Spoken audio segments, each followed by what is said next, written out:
Hi, welcome to the Three Pillars of DnD Cast. I'm Emma. I'm Jesse. I'm Tyler. And today we're going to be discussing the Warlock.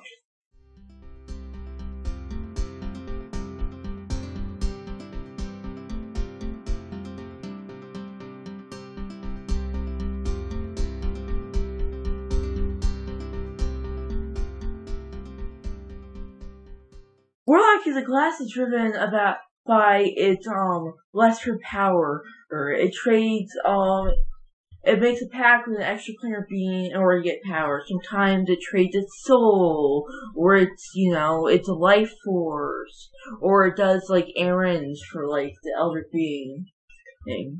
Gets like Cthulhu bread. There you go. To begin your class, you get 1d8 for your hit dice.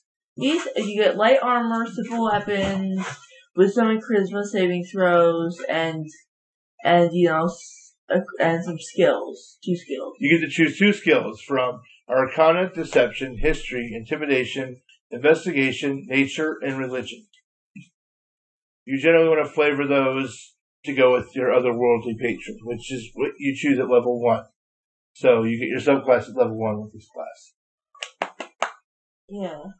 Now, and your otherworldly patron, there's a lot of things. There's Archfey, the Celestial, Fathomless, Fiend, Genie, Great Old One, Hexblade, Undead, Undying.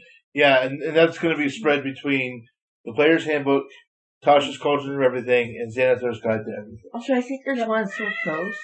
Oh, and there is like one. Yeah, there's one of the Sword Coast. I think is not anywhere else. As well. I think it's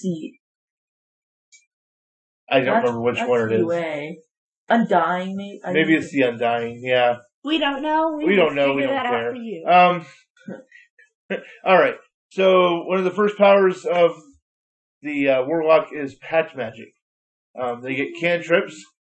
They get 2 at level 1, including the Eldritch Blast, which is unique to the Warlock. It's like the best cantrip in the game. Yeah, pretty much. You get a 3rd one at 4th level, and you get a 4th one at 10th level. Spell slots, you have 1 at the 1st level, 2 at 2nd level, 3 at 11th level, and 4 at 17th level. Your spell slots are very few and far between. Exactly. Now your slot level, this is important because it's another thing that's unique to the Warlock is, it's 1st level at level 1, 2nd at 3rd level, 3rd at 5th level, 4th at 7th level, and 5th at 9th level. All slots go up at the same time. So like other spellcasters, they have some 1st slots and there's some 2nd slots, and Warlocks only have just 1 level and it goes up. That's the advantage of Warlocks. They have very few slots, but they're all at max level. Exactly. Sadly, their max level is 5. Yeah, which is so basically, if you're playing a campaign that's 1st through 10th level, your Warlock's probably always going to be powerful. Mm-hmm. But once you get to that 10th to 20th level, the power of the Warlock kind of tapers off when it comes to their spells. Yeah, but their invocations are pretty powerful at higher levels. To make a Warlock powerful, it's widely regarded as a weak class, but it's really not. You just need to build it in a specific way, which can be unfun to some players. Exactly. Now, also in pact magic, they have spells known, which means that they have a limited number of spells known, kind of like sorcerers are the same way. Wizards can get as many as they want, basically, but they have a limited number of spells. It's a pretty good amount. It's 1 more than your level up until like level 10, and then it's like every other level. So you still have a pretty good repertoire of spells early on. Your spellcasting ability is Charisma, and your spellcasting focus is Arcane, which I don't know why they make such a big deal about the type of spell focus you have, spellcasting focus, but they do. Yeah. Maybe. Well, it's like a druid just needs like something natural to cast their spells through, like a stick.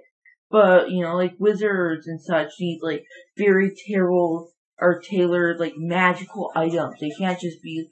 They have to be like kind of infused with magic. Yeah. Alrighty. Tasha's Cauldron of Everything adds some additional Warlock spells at level 1. Mostly they're going to be like your Blade Singer spells, mostly the cantrips from the optional class features. Yeah, it would be like the cantrips from the Blade Singer. Yeah. They added the Mind Sliver spell, and then it's a lot of the summoning spells that they added as well. That's what most of them are for those additional spells. There are ones that don't make sense for the Warlock. Yeah, they had a lot of Hexblade spells on those things. Like, Blade of Disaster. Oh, okay. Well, those were all like you needed the Hexblade before, and now they're for everybody. No. Like they seem like they would go with a Hexblade Warlock. Oh, okay. Like a Hexblade Warlock would take like these. Yeah, and I think that's why they added so many of the Blade Singer spells to the Warlock to really complement the Hexblade. I think. So second level. At second level, you need 2 Eldritch Invocations of your choice. The invocations are detailed at the end of the class description, and then at 5th, 7th, 9th, 12th, 15th, and 18th level, you get another one. That's 8 in total, and there's a ton of different invocations. And when you get a level, you get to choose one invocation and change it. If an Eldritch Invocation has prerequisites, you must meet them, obviously. You can use, if you meet the level that the prerequisite is, you can get it at the same level, basically. It's a minor legal text, blah, blah, blah. So what I've done is I've broken the invocations up into 4 basic categories because the way they're listed in the book is very confusing, in my opinion. They do them in alphabetical order, which is good if you're looking for a particular one, but if you want to actually know how to make your character, I think the order that we're going to present them in is going to make more sense. So there is the prerequisite of a level only. There's a prerequisite of you must have the Eldritch Blast cantrip. There's a prerequisite of using the Hex spell or a Warlock feature that causes curses. There's a few of those. Or the prerequisite of a particular pact.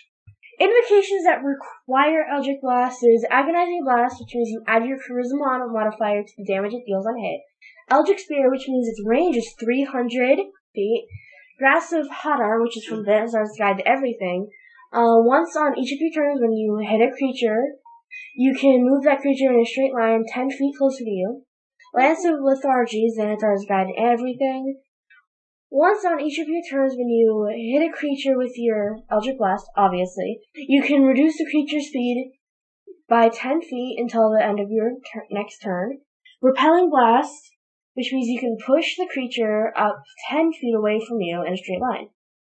So, I personally like the Grasp of Hadar and the Repelling Blasts, because depending on the build of Warlock you have, you're either pushing them away from you so that you can maintain your long-range combatness, or Grasp of Hadar is for if you happen to have a close-range Warlock that you pulling them into you so you can start messing them up pretty good. Mm-hmm. And since the version Lethargy reduce their speed so they can't resist it, or targets resist it as well.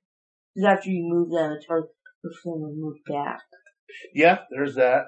And I think if you have like one of those effects that like say puts fire or poison or whatever in an area, you can make it so they can't get out of that area.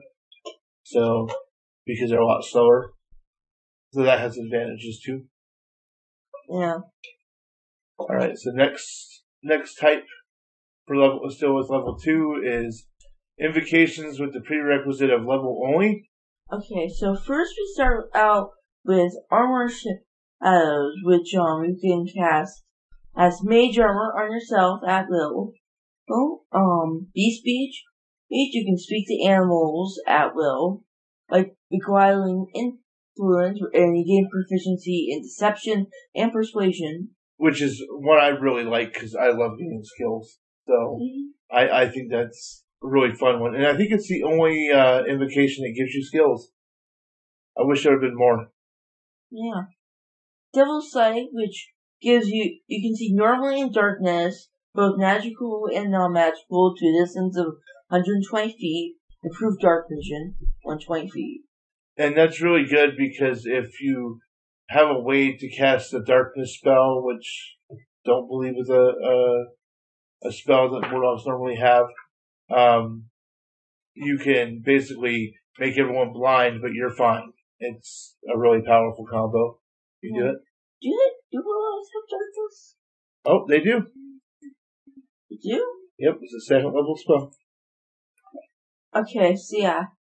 And then Eldritch Mind, which is from Tasha's, and you have advantage in Constitution saving throws that you made to maintain concentration on a spell.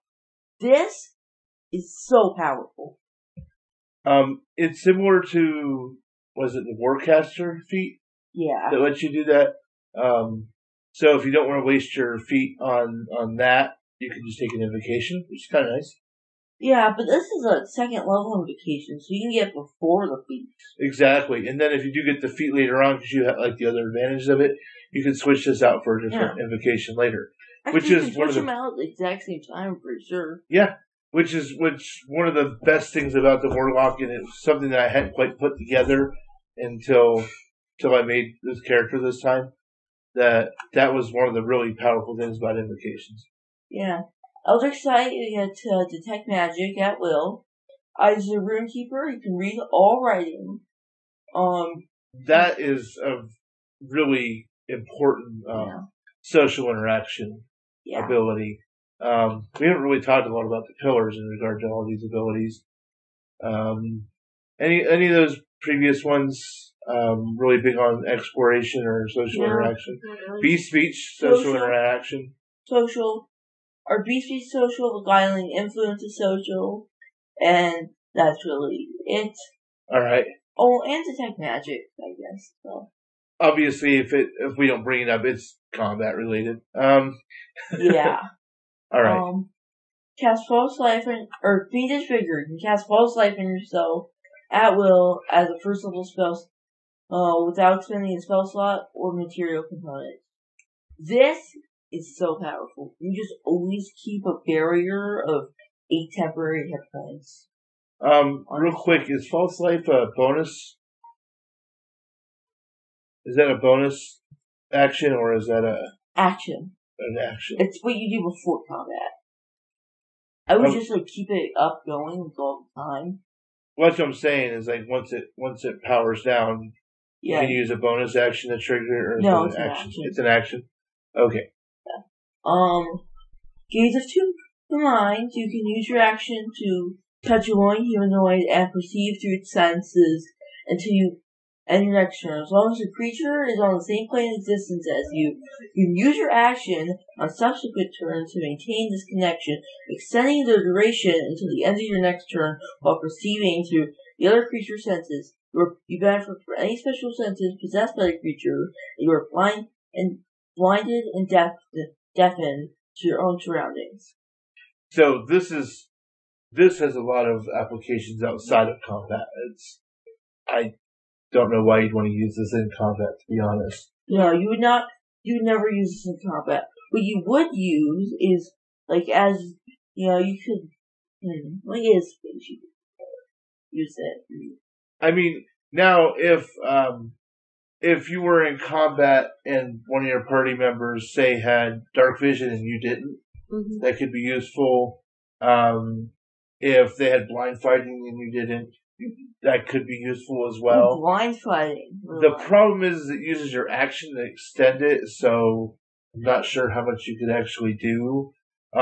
Best as a defensive measure, it might help because it keeps you from having disadvantage, or your opponent from having advantage on hitting you or whatever. But you wouldn't be able to do much. But outside of combat, obviously, you can use that to send somebody in as a spy or something like that. If you have control of them in some way, you can see through their senses. Basically, if you can use it outside of combat, if you take control of somebody, you can see through their senses. Or if you have a party member or seduce evil noble, you can take notes. Yes, you can. Not scary faces. You can cast Sky Self at will without spending a spell slot. Misty Vision. You can cast Silent Image at will without spending a spell slot. and see for 5 fades, and cast Bane once using a Warlock spell slot. It can't do so again until you finish a long rest. Okay, so, by the way, in the future, if we say just a spell and at will, it's true with every one of these Warlock abilities, you don't expend a spell slot. Yeah. So that we can just save ourselves some effort and time there. But just letting you as the audience know that. Now, I do not like these spells in general that you have to expend a Warlock spell slot to use. I understand the idea is that it opens you up to spells you don't normally have as a Warlock, but it feels like...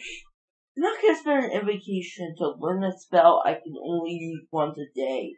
Yeah, it doesn't feel right. Like there are some spells that might be worth it, later ones, like Polymorph, but unless you really, really want that spell, it's not the best invocation. Okay. I think they should just let you use it once per day without using the spell slot. I'd be fine with that. Maybe once every long once a long rest would be fine. That's like a thing of the Warlocks, where you get a lot of abilities that, like, you get a ton of abilities, like, once a day, or once a long rest, or once a short rest, you know? Yeah. That's how you get their higher levels. Alert. At 3rd level, you get to choose a pact boon. There are 4 types of pact boons if you get Tasha's Cauldron of Everything. Okay. Which adds Who gets the that 4th one. Nerd? So there's Pact of the Blade, Pact of the Chain, Pact of the Talisman, and Pact of the Tome. I'm going to kind of describe what each of those are as we go through each one. And I'm going to go with what I've done is I put the invocations, all of the invocations that apply to that particular pact. Oh, Lord. In with it, because I think that makes more sense. Okay. Because that way you kind of know what options you have. Yeah. I didn't like I said, because it gets real confusing the way they set it up in the book. You're just looking at a bunch of goobly-goop when it comes to the invocations, in my opinion. So, we'll start with the Pact of the Blade. You can use your action to create a pact weapon in your empty hand. You can choose the form that it takes. You generally want to create a melee weapon with it. You are proficient with it. It counts as magical for the purpose of overcoming resistance and immunity. Your pact weapon disappears if it's more than 5 feet away from you for a minute or more. So you can still throw it, but unless you grab it quickly, it's going to disappear if it sits there for more than a minute. If you use this feature again for some reason, so say you throw your sword at somebody and make another one, the one you made disappears. You can dismiss the weapon, which is a no action, which is nice. Yeah. Or if you die. So nice. There you go. So you can technically lend this weapon to somebody else, but it would only be for like a minute, and you wouldn't be able to use it again. Some applications there, but not very often it's going to come up. You can transform one magic weapon that you own into a pact weapon by performing a special ritual while you hold it, obviously. You perform the ritual over an hour. You can do that during your short rest. You can dismiss the weapon, putting it into an extra dimensional space, and it appears whenever you create your pact weapon thereafter, which is a good way for you to sneak a weapon in to some place that would search you and take your weapons away. So that's a good use outside of combat. Yeah. For combat? You know what I mean. You can't use it on an artifact or sentient weapons. The weapon ceases being your pact weapon when you die, obviously. You perform the ritual on a different weapon, or you can use the ritual to break your bond to it. I don't know, in case you need to give it to somebody or whatever. Screw you, sword. The weapon appears at your feet if it's an extra dimensional space when the bond breaks. Okay. So if you kill a warlock and all of a sudden a weapon shows up, it was probably their bonded weapon. There you go. The more you know. All right. Next. Okay. Now the invocations with the prerequisite of the Pact of the Blade. At 3rd level, when you get this pact, you can choose the improved pact weapon, which is from Xanathar's Guide to Everything. You can use your pact weapon as a spellcasting focus for your warlock spells, which, when you combine it with the invocation we had earlier, basically let you have the feat Warcaster. Yeah. It gains a +1 bonus to its attack rolls and damage rolls, unless it already had that because it was a magic weapon. And the weapon you conjure can now be a short bow, a long bow, a light crossbow, or a heavy crossbow, in addition to being a melee weapon. So basically, you just get a +1 weapon. Yeah, and the spellcasting focus is kind of nice. Yeah. At 5th level, you can use the Eldritch Smite, which is also for Xanathar's Guide to Everything. Once per turn, when you hit a creature with a pact weapon, you can expend a Warlock spell slot to deal an extra 1d8 force damage to the target, plus another 1d8 per level of the spell slot, and you can knock the target prone if it's huge or smaller. Now, we've had debates on whether this is actually good or not. You only get so many Warlock spells, so expending one so you can do, up to an extra 5d8 points of force damage. Does not prone though. What? Yeah. Is like not the best, but the knocking prone of huge or smaller is actually pretty large. Cool. Huge. That's a pretty big chunk of enemies, especially at lower levels. I mean, at 5th level, you're probably going to run into huge things occasionally. Yeah. So it might be really good. You're probably going to end up switching this out later, but I think at lower levels, you probably want to use it. Yeah. Also at 5th level is Thirsty Blade. This one you're going to want. You can attack with your pact weapon twice instead of once whenever you take the attack action on your turn. Yeah, and if you don't take this, you're done. I'm sorry. This is why you basically have to choose Pact the Blade if you do Hexblade. Yeah. But, I mean, at 5th level, you're going to want to take this so you can basically be on par with any other combat classes. I'm going to take over for the last one. 12th level, Life Drinker. When you hit a creature with your pact weapon, the creature takes an extra necrotic damage equal to your charisma modifier. This is so bad. Yeah, I don't understand it. Yeah. For 12th level? Yeah, and at most you're going to get 5 hit points if you're maxed out at 20. I mean... If you have the previous thing, yeah. Well, yeah. I suppose you could take 10... You could do an extra 10 points of damage per turn if you hit the same creature twice and gain 10 hit points. I don't know. I suppose that kind of adds up. It doesn't say you gain hit points. Oh, never mind. No, this really sucks. Yeah, so here. You tried to save it, but you couldn't. I tried to save it. Yeah, if you gained hit points, I think this ability would be good. Yeah, because then you get to heal yourself a little, do a little extra damage, There's a reason why you lay on the Paladin's lay on hand ability is still good, even though it's not a lot of people. Yeah, I think if you did a house rule where you made this better and gave the person the hit points that they steal. Give hit points, double the damage. I wouldn't even have to double it. I think that gaining 5 hit points every time you hit. Still better on vacation. It's still better, but I think it would make it almost worth taking. Yeah. And currently, though, I think it sucks. Never take this. Alright, who wants to do Pact of the Chain? I can do it. Alright. You learn the 5 familiar spell and can cast it as a ritual. The spells can count against the number of spells you know. And then you get a couple extra forms for your familiar. It can be an imp, pseudo dragon, closet, or sprite.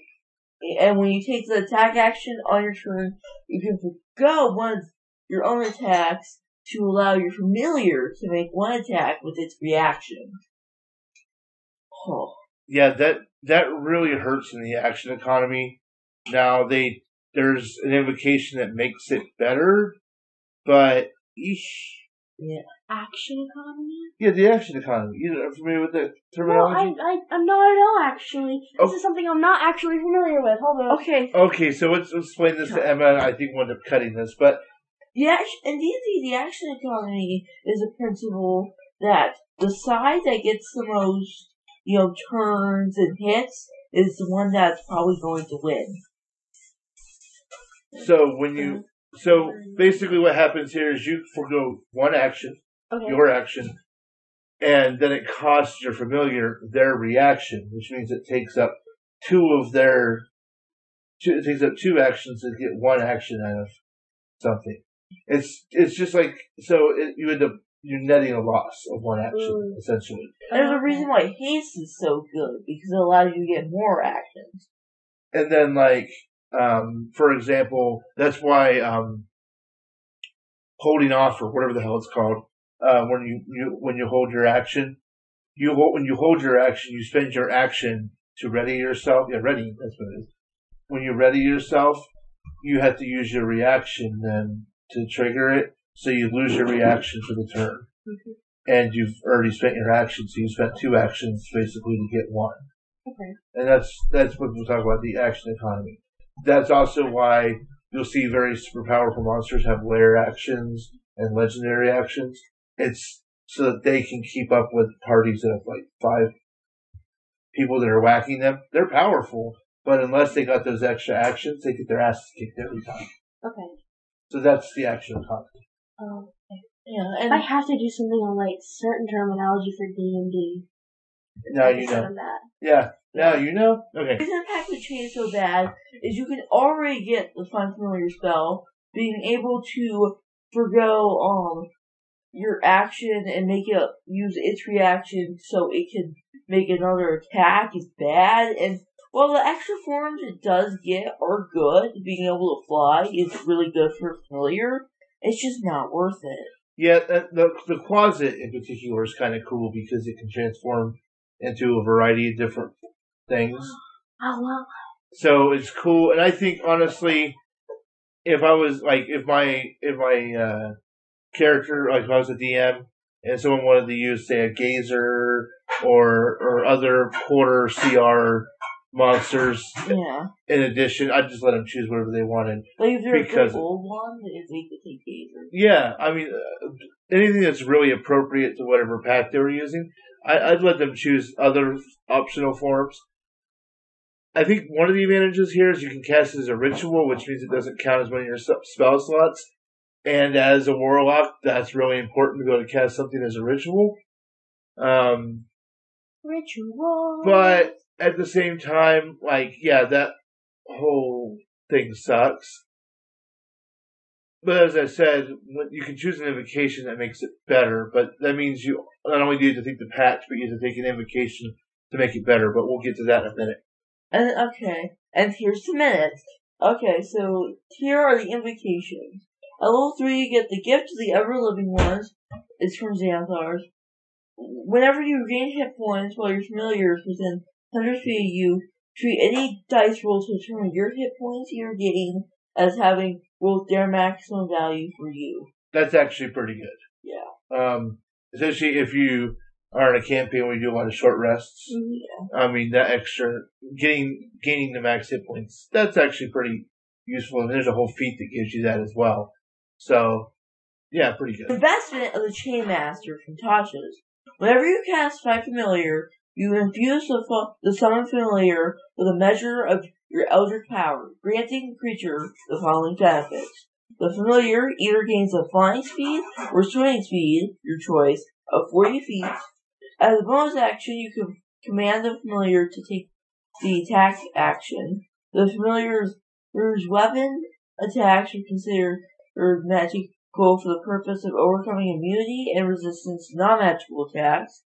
If the familiar forces a creature to make a saving throw, it uses your spell save DC. Whenever the familiar takes damage, you can use a reaction to grant it resistance against that damage. So, this, I think, should just be part of the pact of the chain to begin with. Yeah. I think if they had done that, I would want to use the pact of the chain a lot more. Yeah. And the fact that this particular invocation didn't even come up to Tasha's Cauldron of everything kind of shows you that at least they realized that nobody thought it was good before or something. I don't know. This is such a powerful invocation, honestly. If it wasn't dragged down by the fact that you need to have this pact, I'd probably take it. Yeah, if just having the Find Familiar spell let you gain access to this, I would choose this invocation every time and choose the Find Familiar spell as one of my spells. Because Find Familiar is a really strong spell. Yeah. If they if say like Warlock did not know by familiar, this would have been so much more powerful. Yeah, exactly. And I mean, in the right campaign, I want to stress that I think a Pact of the Chain is good. If you're talking about information gathering, yes. I think this is a very good NPC pact. I think your cult leader is going to do very well with this particular. Also, your campaign would be really good. Yeah, it would be. For the right campaign, this is very good. And I do want to stress that Pact of the Blade was definitely more obviously for combat, more than anything else. So, the last one you can choose at 3rd level is Voice of the Chainmaster. You can communicate telepathically with your familiar and perceive through your familiar's senses, as long as you are on the same plane of existence. Additionally, while perceiving through your familiar's senses, you can also speak with your familiar in your own voice, even if your familiar is normally incapable of speech. Now, that's cool. I don't know if it's useful so much. I mean, you can kind of get some good uses out of it in the right situations, but it can also really just freak somebody out. That can be kind of fun. So, I think definitely for social interaction, that's a definite win. Oh, yeah. 15th level, Chains of Persiri. You can cast Hold Monster at will, targeting a celestial, fiend, or elemental without expending a spell slot or material components. You must finish a long rest before you can use an invocation on the same creature again. See, and this is how all the other ones should be phrased. Doesn't expend a spell slot, you can use it once. Well, no, you can just use it as many times as you want, you just can't use it on the same creature. Yeah. Wow, that's even better. Yeah, this is so strong. Because in high-level campaigns, you probably will be fighting celestials, fiends, or elementals. Those are typically high-level monsters. Yeah, I mean, if your DC is high enough, this could be a very useful ability. I can see myself definitely using this one. Okay, so Pact of the Talisman. Your Patreon gives you an amulet or a talisman that can aid the wearer when the need is great. When the wearer fails an ability check, they can add a D4 on the roll, potentially turning the roll into a success. This benefit can be used a number of times equal to your proficiency bonus, and all expended uses are restored when you finish a long rest. Which is nice. That's a pretty good ability. Oh, yeah. If you lose it, you can perform a 1-hour ceremony to receive a replacement from your Patreon. This ceremony can be performed during the short or long rest, and it destroys the previous amulet, and it turns to ash when you die. Alright, and so when it comes to,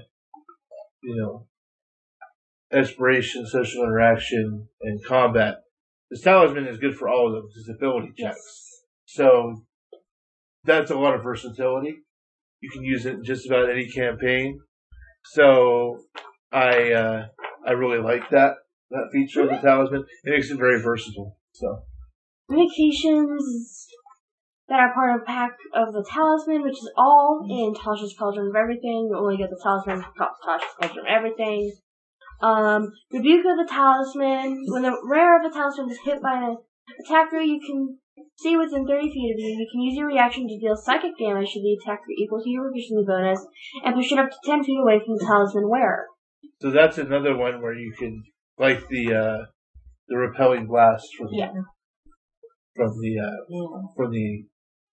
Eldritch Blast build, basically.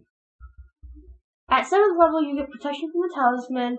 When the wearer of your talisman fails a saving throw, they can add a D4 to the roll, potentially turning the saving to a success. This benefit can be used to restore a number of times equal to your proficiency bonus, and all expended uses are restored when you finish a long rest. Wait. This was already ability, right? No. One's ability checks, the other one's saving throws. Yes. Oh, that's pretty good. Yeah. So I want to say real quick before I finish this, it specifies when the wearer of your talisman, so it could be anybody in your party or even an enemy, that can access these abilities. Yeah.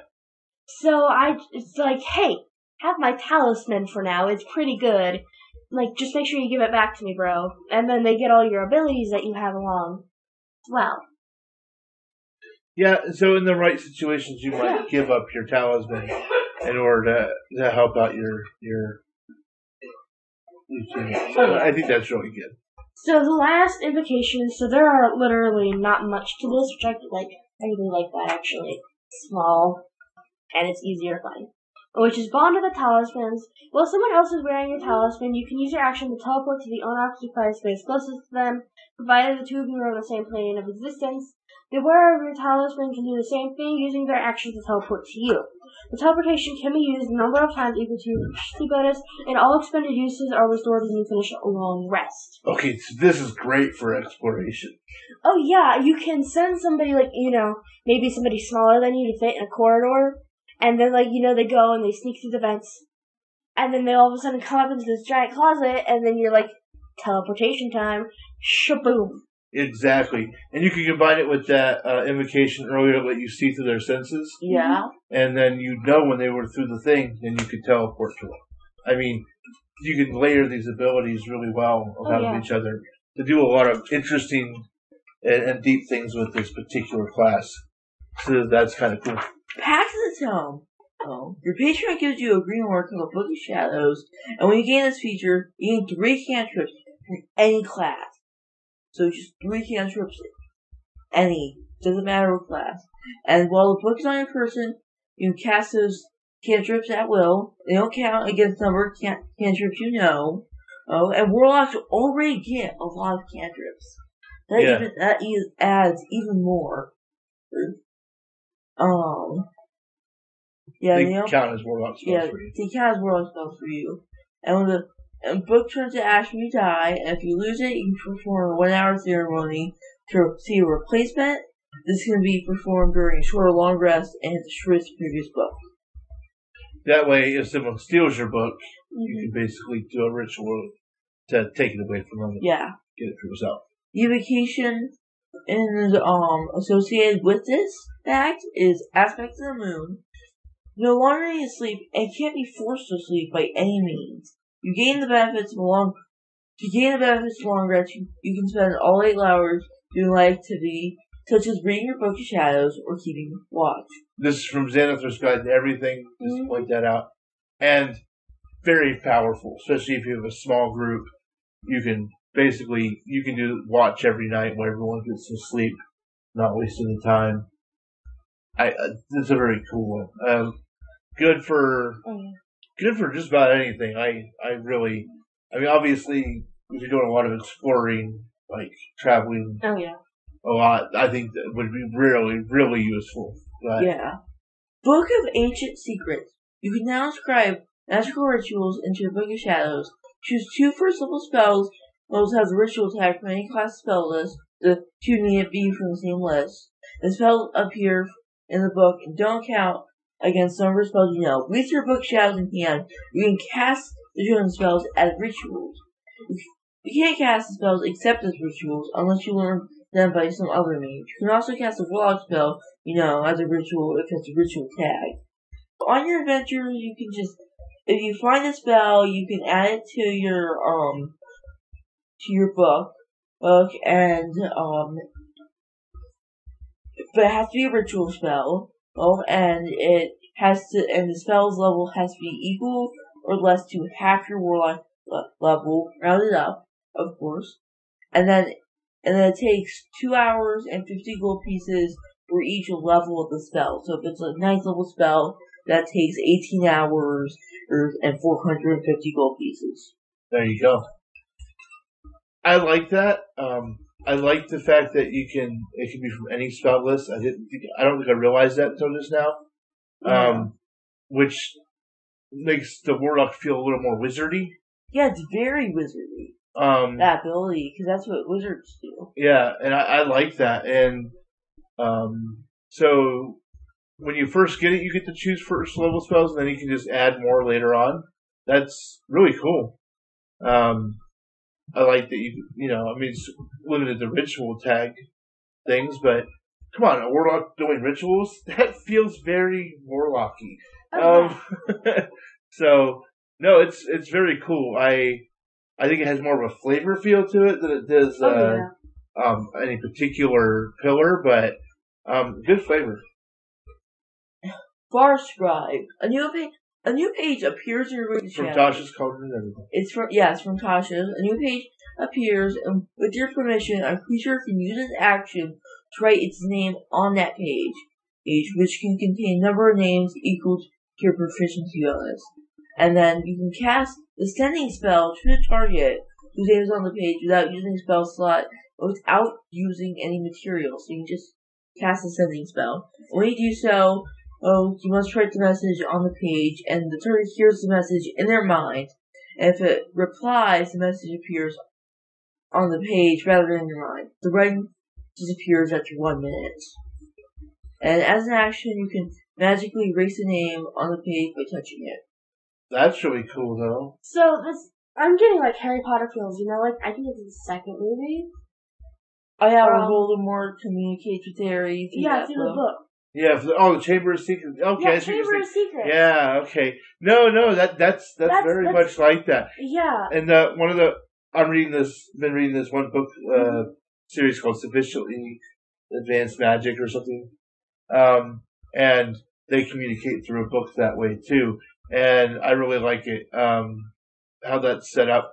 Very, very social interaction, obviously. Very much. You can say, hi, what you doing, bro? You could also use this in a campaign to basically set up like a telegraph network in your world. You could have warlocks who had the Far Scribe invocation, and you could just have a whole series of communication because, Bobby in California can communicate with Jimmy in New York long distance, so they can just instantly do messages that way. Yeah. I mean, you could have a whole system set up where people were paying money to quickly get messages across. You could do some fun stuff with that. Oh, yeah. There are a lot of different ways to spin it, and I really like that one. Gift of the Protectors from Tasha's. Another new page appears in your book of shadows, and with your permission, a creature can use its action to write its name on the page, which can contain a number of names equal to your proficiency bonus. This is a different one, I swear. Yeah, it just sounds a lot like the other one. Oh, when any creature whose name is on the page was used to 0 hit points, when not killed outright, the creature magically drops to 1 hit point instead. Once this magic is triggered, no creature can benefit until you finish a long rest. And as an action, you can magically erase the name on the page by touching it. That's really good, though. Oh, yeah. That makes you an ultimate, like a really good support ability. Because basically you can keep your barbarian, your fighter, your paladin, whatever. You just put everyone in your party on that list, and then the first person that drops to 0 just doesn't die. That's really good. I like that. It's just like as soon as you form a party, hey guys, and these you are can write your names real quick. And these are all abilities you can use right from the beginning, I think. Oh yeah. I unless I put that in there wrong. Pretty sure you can use those all from the get-go. Just as soon as you meet up and you feel it in your bones, you're going to have to be with these people for a while. Put your name in this book, don't worry about it. Well, yeah, I mean, speaking of which, if you were doing, say, an escort mission, where you were trying to get someone, okay, so, my bad, that's a 9th level ability. I don't think I distinguished that properly. You didn't. I didn't. Okay, so Far Scribe is a 5th level one. Oh. That's important. That's important. And my bad, I did put those in my notes. Your fault. My fault. But still, at 9th level, that's still a really good ability, even at 9th level. Yeah. And, you had to get this particular important person from one place to the other. You can make sure they don't die. That's kind of important. Yeah. Now, speaking of bad transitions, it's time to go to break. Yay!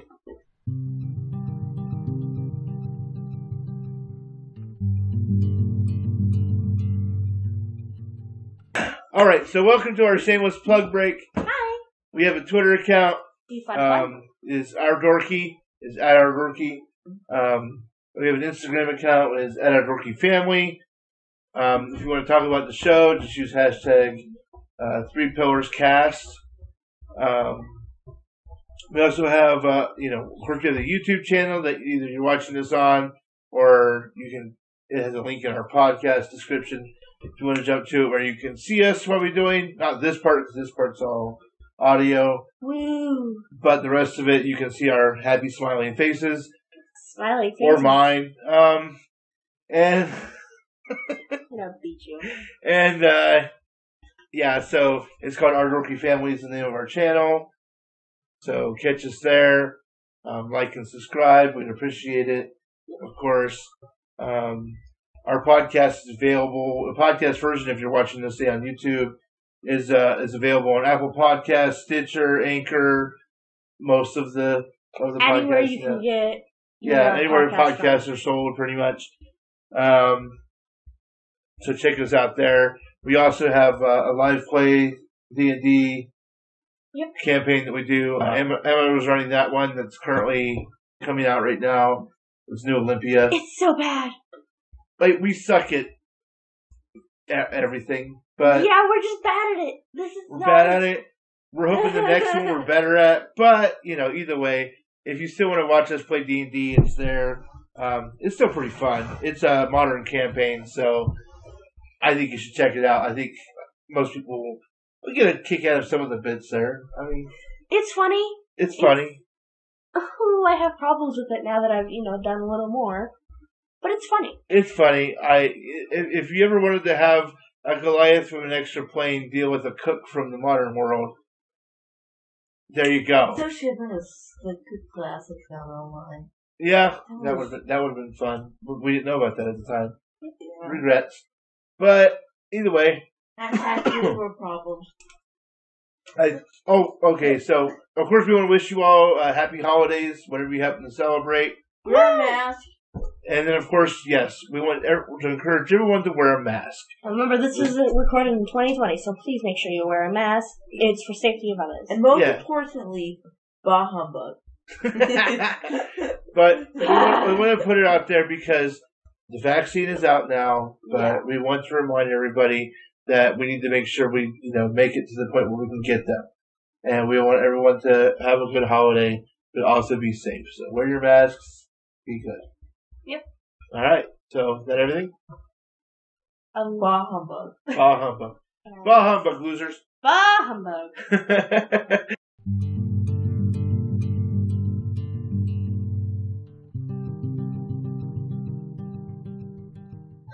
So, we're back from our break. So, starting at 4th level, you gain the Eldritch Versatility feature. This is from Tasha's Cauldron of Everything.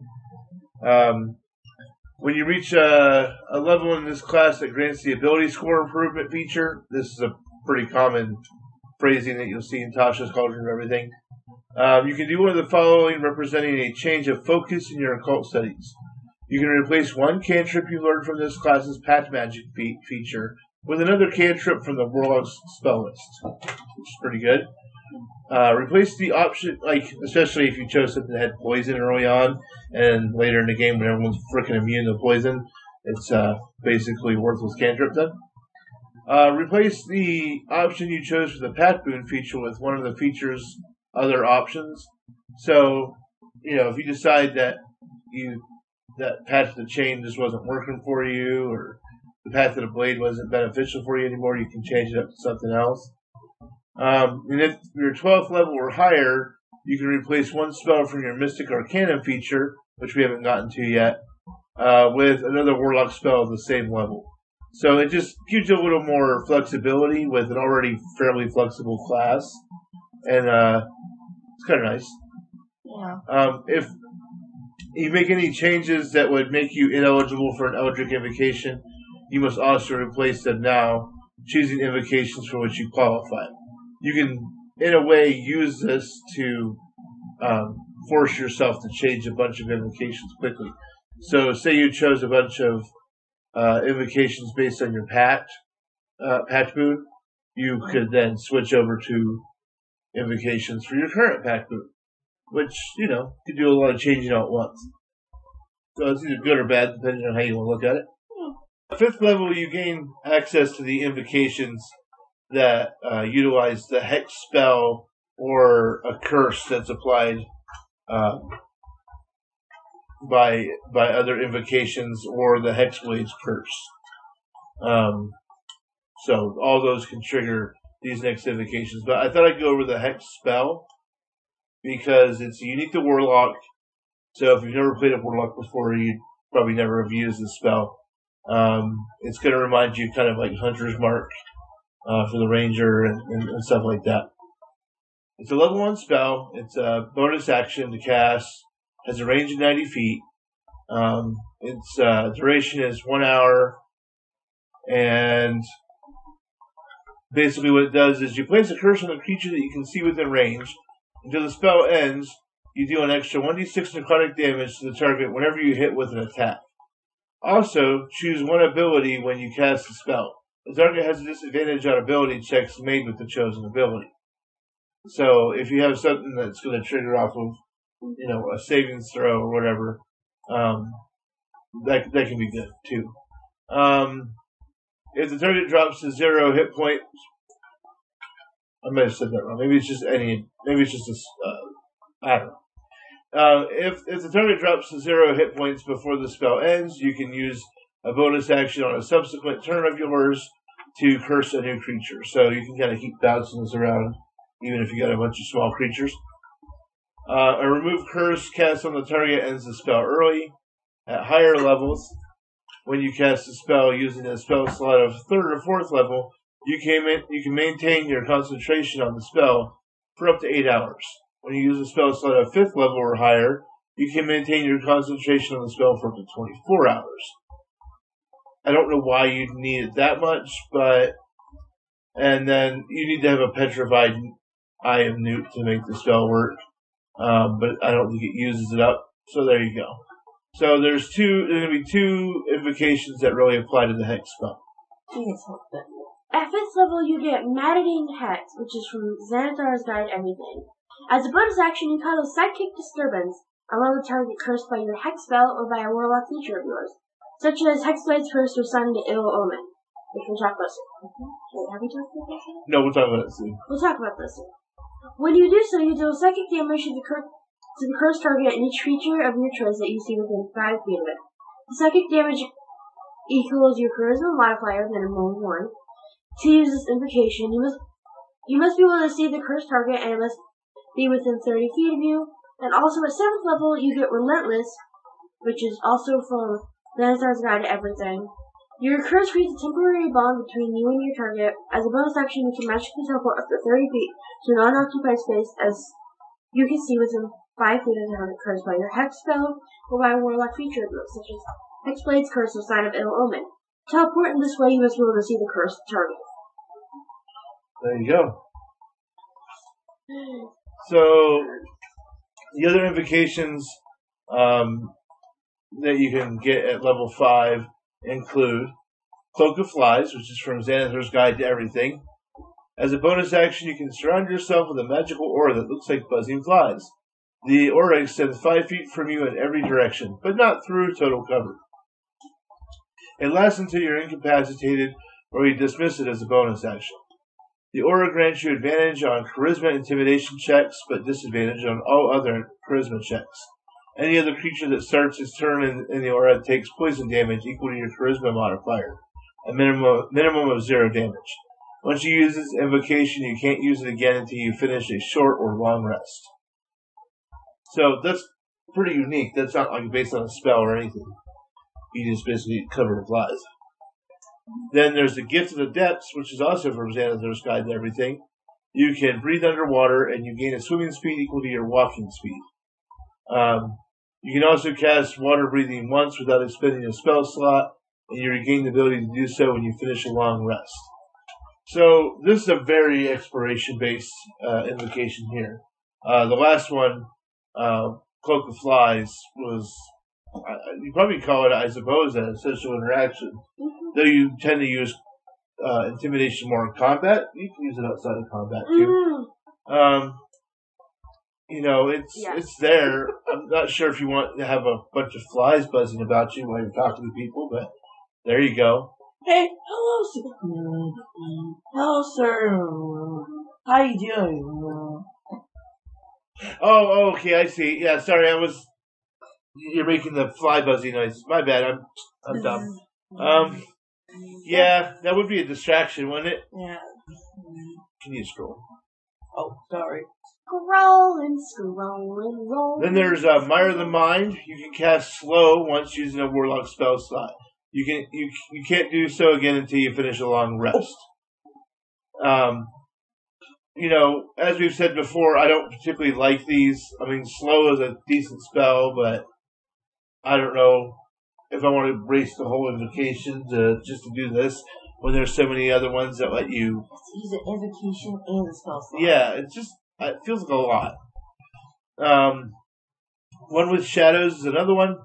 When you are in the area of dim light or darkness, you can use your action to become invisible until you move or take an action or a reaction, which I think is a lot better ability than using the slow spell.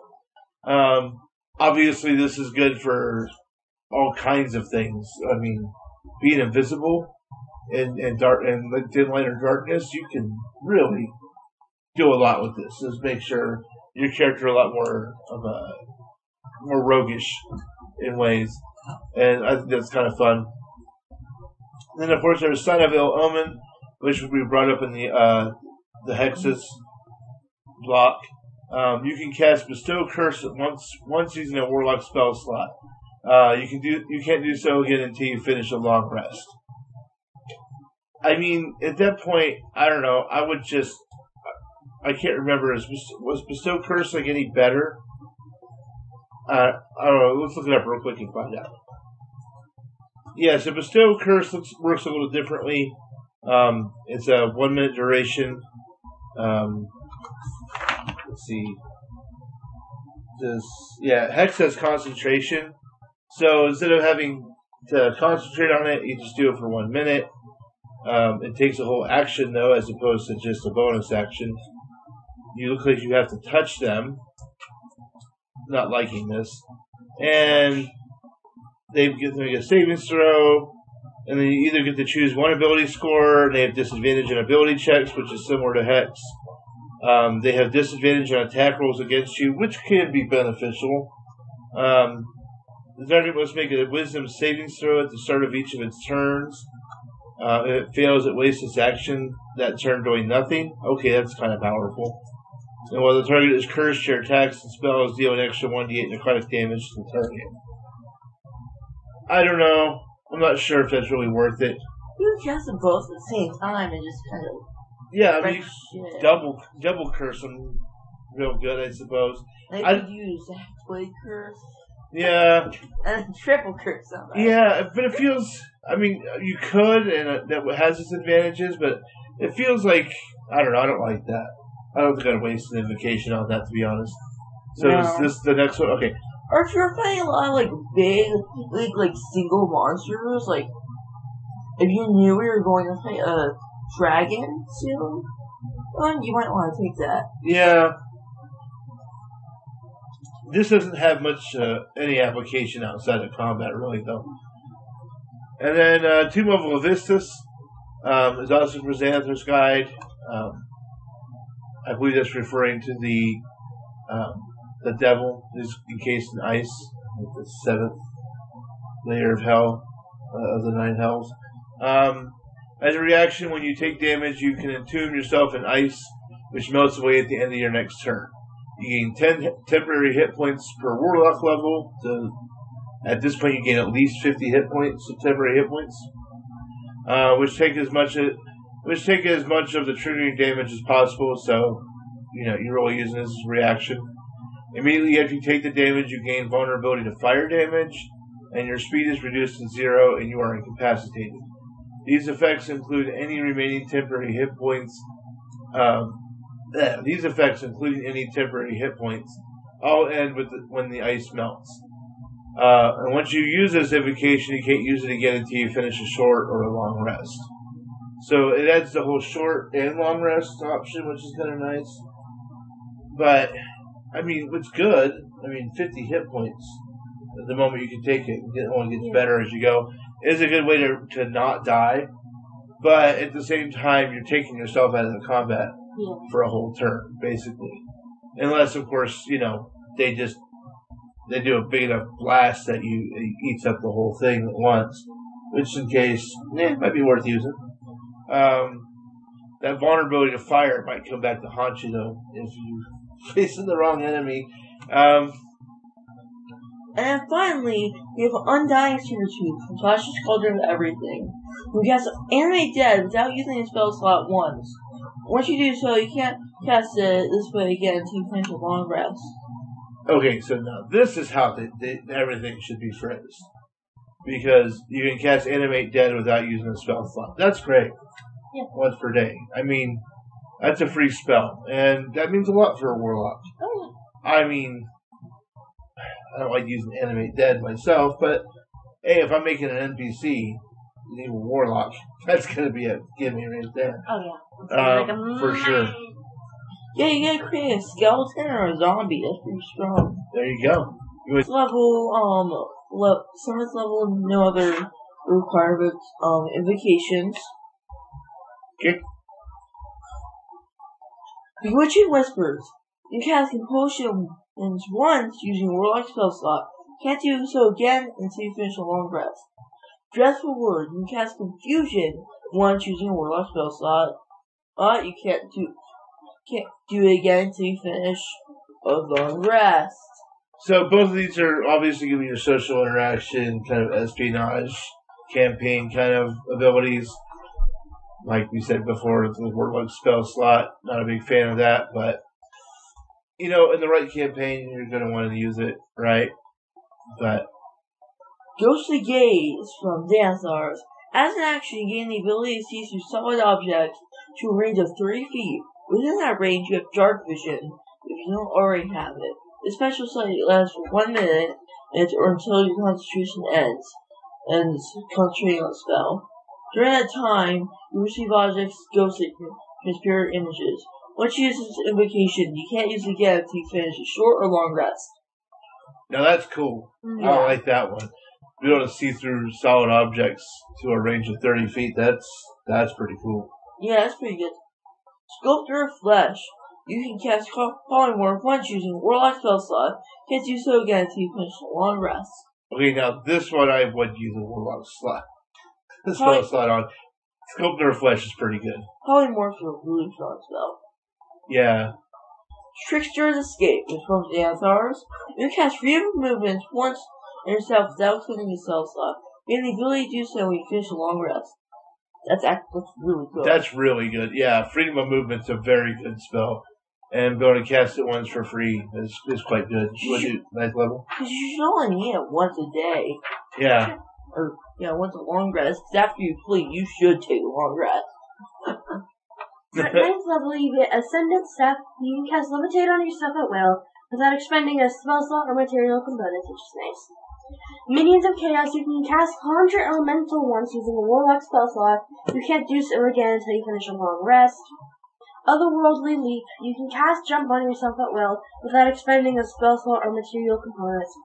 Whisper of the Grave, you can cast Speak with Dead at will without expending a spell slot. Yeah, so Conjure Elemental, that's going to be more of your... mostly you're only going to be able to use that in combat. Ascendant Step, Otherworldly Leap, are going to be really good exploration stuff. You can really get around a lot. Not quite flying, but, next best thing. And Whispers of the Grave, that's, speaking with dead at will, that's a really, really good, social interaction. It's, it's kind of like the pie maker from Pushing Daisies. Be able to use his ability at all times. That's great.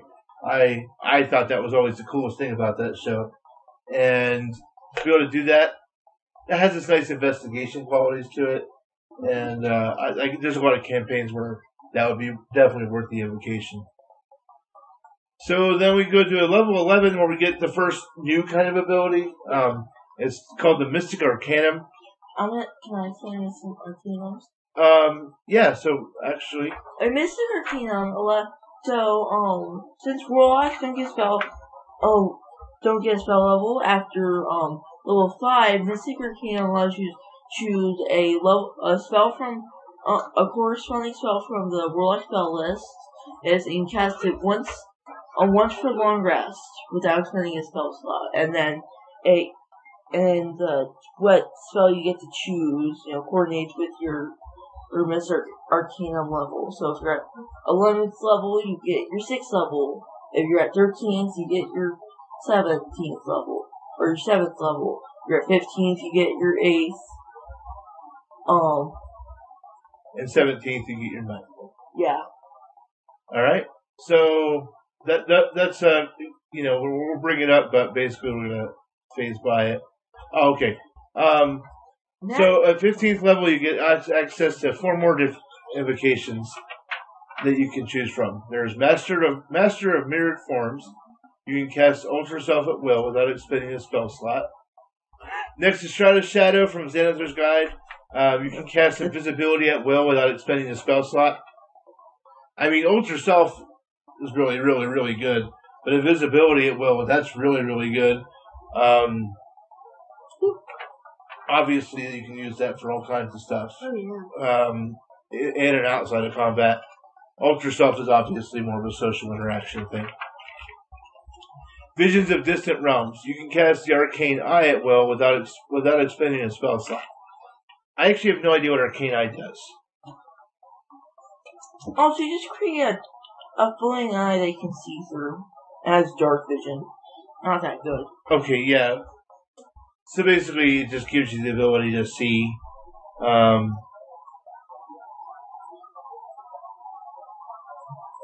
Does it see through darkness?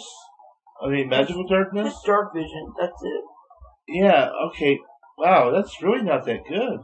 If it can see through, magical darkness, I think it might be good. And you can move it around, so it has that. Yeah, it can move around, and it lasts for, about an hour, so you can, it can go pretty far. Yeah, I mean, I suppose if you're doing the right kind of investigation campaign, that might be good, but... Just use familiar. Yeah, that'd be better. Yeah. I don't know. It's not bad, but I'm not sure if it's 15th level good. Yeah, that's I mean, it's a 4th level spell. I mean, honestly, if they didn't offer this at 7th level, I thought maybe this would be good. Yeah. But I don't get it. Yeah. Then there's Witch Sight. You can see the true form of any shape changer or creature concealed by illusion or transmutation magic while the creature is within 30 feet of you and within line of sight. Now, that's great. Is so strong. I can see through polymorph. I can see through your invisibility. I mean, all kinds of good stuff there. You can see through the sky cell. Yeah, you can see through the Master of Mirrored Forms of another Warlock. So that's pretty good. 17th level, you get another Mystic Arcanum at 9th level. So Eldritch Master. At 20th level, you get Eldritch Master, which means you can spend 1 minute in trading your Patreon for aid to regain all your expended spell slots from your pact magic feature. Once you regain spell slots with this feature, you must finish a long rest so you can do so again. Yeah, so basically you get to cast all your spells and then cast all your spells again. Yep. I mean... It's kind of weak. No, it's like a 1 minute short rest. That gives you back all your spells. But at 20th level? I mean, think about the monk. Remember at 20th level, he just got 4 key points at the beginning of every combat? This is similar. Really. Yeah. Sorry, I know, the bunch isn't up. You know how, the druid's level 20 ability is? Gets a wild shape as many times as you want. There's a bunch of other OP 20th level abilities as well. Well, but... it's just kind of weak. Yeah. I mean... If it let you recast all your Mystic Arcanum again, it would be really, really powerful. Because then you can cast a 6th, 7th, 8th, and 9th level spell again. Yeah. But since you're only going to cast 4, level 5 spells again, I mean, it's debatable on how good it is. I'm never going to play a level 20 character anyway, so I don't think I care all that much, but... The level 20 is... No one cares. Level 20 is way too high. You can defeat God at that point. Yeah. Okay, so overall, before we wrap up the end of the episode, flavor-wise, I think the idea of a Warlock is really fun. obviously it makes great bad guys, but I think even for heroes it's good too. And so I think it's a class I have not played before, but I think it's a class I think I'd enjoy giving a shot one of these times. Yeah, and I know from doing this episode, actually before we started, I thought that the Pact of the Chain was really bad, but looking at the invocations they can use, those invocations for Pact of the Chain are actually very good. Yeah. I know, it's so strange. It's the weakest, pact by itself, but then, its invocations are still strong. Yeah. And I think, and they all really line up well with it. Like, it's all, like, because then it's like, in a campaign where you're not necessarily trying to kill everything, you're trying to investigate things, and it's like more political intrigue and stuff like that. Being able to hold monsters is actually a very applicable ability, and I just think that's strong and good, and I like that one. Yeah. So. Alright, anybody else have any other thoughts, questions, opinions? I think that should wrap everything up. Alright, well, that's the end of that episode. So, tune in next time where we're gonna each make a character. I have combat this time, you have exploration, and Tyler has social interaction. Social interaction. Cheese! Cheese! Thank you. Cheese! Thank you for watching, and we'll see you all next time. Alright, Bye. Cheese.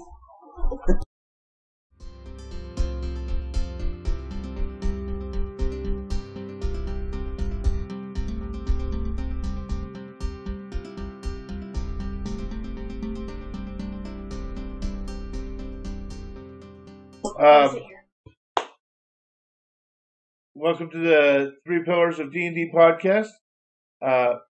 This episode was to you. I messed it up. Okay. Welcome to Three Pillars Podcast. It's not a podcast, it's cast. Welcome to Three Pillars Cast. This episode, we'll learn how to sacrifice babies. Great intro. What was that? That would be a great Hello! I hate you! Welcome to the Three Pillars of D&D Cast. I'm your host, Jesse. And this... Okay, I'll see scary. I'm trying to kill you. Okay. Y'all need to become slower at Google searching. I'm trying to play a game here. Still loading. Stop that. Y'all need to be slower. I'm not... I guess I'm the biggest nerd here. Yeah. Well, we'll talk about... Cameron can't see this, but I'm signing a loot gesture.